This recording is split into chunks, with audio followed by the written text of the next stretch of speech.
Kidnap కేసులో arrest అయ్యి విజయవాడ జిల్లా జైల్లో రిమాండ్లో ఉన్న మాజీ ఎమ్మెల్యే వల్లభనేని వంశీని పరామర్శించేందుకు మాజీ సీఎం జగన్ నిర్ణయించారు. రేపు ఉదయం 10:30కు జిల్లా జైలుకు వెళ్లి వంశీతో మాట్లాడతారు. ఇప్పటికే వంశీ భార్య పంకజశ్రీతో ఫోన్లో మాట్లాడి పరామర్శించారు జగన్. హరీష్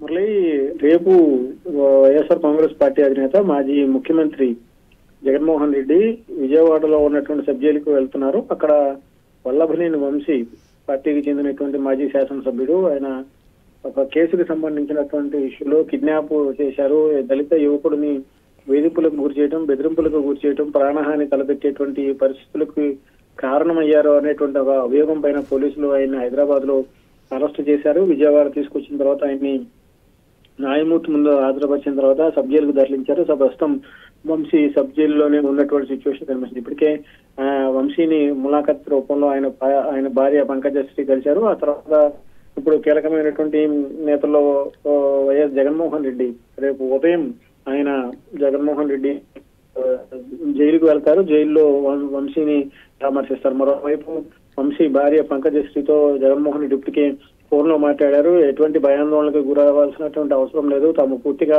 అండగా ఉంటామనేటువంటి ఒక భరోసా కూడా జగన్ పంకజశ్రీకి కల్పించినటువంటి సిచ్యువేషన్ ఉంటుంది. సో ఇప్పుడు రాజకీయ కుట్రలో భాగంగా ఇదంతా జరుగుతుంది కాబట్టి ప్రభుత్వం అధికారంలోకి వచ్చిన వెంటనే ఎట్టి పరిస్థితుల్లోనే ఎవరిని ఉపేక్షించేది లేదు కాబట్టి ధైర్యంగా మనోధైర్యంగా ఉండాలని కూడా ఆయన సూచించారు. ఈ రోజు జగన్మోహన్ రెడ్డి మరి కాసేపట్లో తాడేపల్లిలో ఉన్నటువంటి ఆయన క్యాంప్ కార్యాలయానికి వస్తారు. రేపు ఉదయం 10:30 గంటల తర్వాత విజయవాడలో ఉన్నటువంటి జైలుకు వెళ్తారు. అక్కడ వంశీని పరామర్శిస్తారు. ఈ మేరకు పార్టీ నుంచి అధికారికంగా కూడా ప్రకటన వెళ్ళినటువంటి సిచ్యువేషన్ ఉంది. మురళి, జగన్ వెంట ఎవరెవరు వచ్చేటువంటి అవకాశం ఉంది? దీనికి సంబంధించినటువంటి అప్డేట్స్ ఉన్నాయి? పార్టీకి సంబంధించినటువంటి కీలక నాయకులు, విజయవాడకి సంబంధించినటువంటి మాజీ శాసనసభ్యులు, మాజీ మంత్రులు కూడా వైఎస్ జగన్మోహన్ రెడ్డితో ఉండేటువంటి అవకాశం కనిపిస్తుంది. ఎందుకంటే పార్టీకి సంబంధించినంతకు ఇప్పటికే చాలా మంది కీలకమైనటువంటి నేతలందరూ కూడా పార్టీ నుంచి వెళ్ళిపోవటం, ఉన్నటువంటి నాయకుల మీద వేధింపులకి పాల్పడటం, అదేవిధంగా వంశీ అరెస్టు తర్వాత మాజీ మంత్రి కొడాలి నాని, అదేవిధంగా విజయవాడకు చెందినటువంటి తూర్పు నియోజకవర్గ ఇన్ఛార్జ్ గా ఉన్నటువంటి దేవినేని అవినాష్ ని అరెస్ట్ చేస్తారు.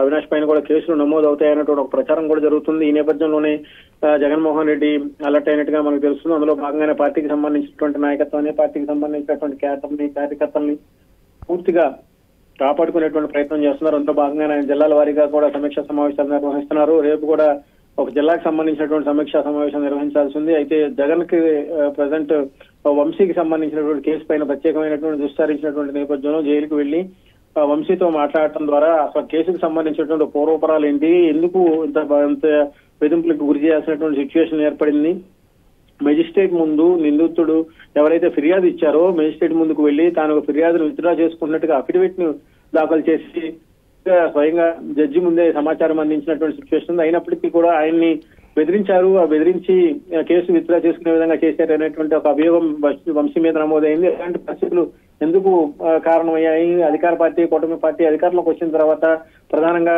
పార్టీకి సంబంధించినటువంటి కీలక నేతలను వేధింపులకు గురి చేయడం, అదేవిధంగా పార్టీకి సంబంధించినటువంటి నాయకులను అక్రమ అరెస్టులు చేసి భయభ్రాంతులకు గురి చేసేటువంటి విధానం జరుగుతుంది. దీనిపైన కూడా జగన్ ఎప్పటికప్పుడు అధికార పక్షాన్ని హెచ్చరికలు జారీ చేస్తున్నారు. తాను జగన్ 2.0 ఉంటుందని కూడా హెచ్చరికలు జారీ చేసినటువంటి నేపథ్యంలో అందుకు మించి ఇప్పుడు కీలకమైనటువంటి వైఎస్ఆర్ కాంగ్రెస్ పార్టీకి సంబంధించినటువంటి నేతలను అరెస్ట్ చేసేటువంటి క్రమంలో కూడా కొనసాగుతున్నటువంటి సిచ్యువేషన్ కనిపిస్తుంది. ఈ పరిణామాలన్నింటినీ ఎప్పటికప్పుడు జగన్ పరిశీలిస్తున్నారు. అందులో భాగంగానే అరెస్ట్ అయినటువంటి వంశీని జైల్లో పరామర్శించడం, ఆ తర్వాత భవిష్యత్ కార్యాచరణ కూడా ప్రకటించేటువంటి అవకాశం అయితే కనిపిస్తుంది. Murali, right, thanks for update Harish.